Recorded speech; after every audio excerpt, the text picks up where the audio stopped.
Яке ви бачите концепцію майбутнього згідно Конституції і законів України?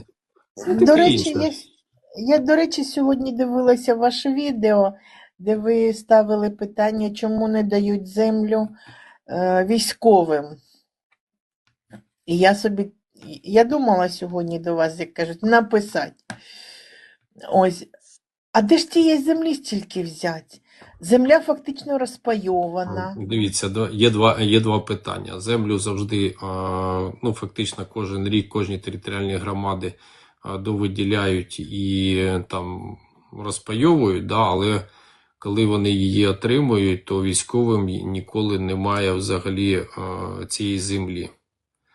Вони її виділяють виключно між своїми. І там в списку або депутати, або діючі депутати територіальних громад, або їхні родичі, або силові структури їм виділяють.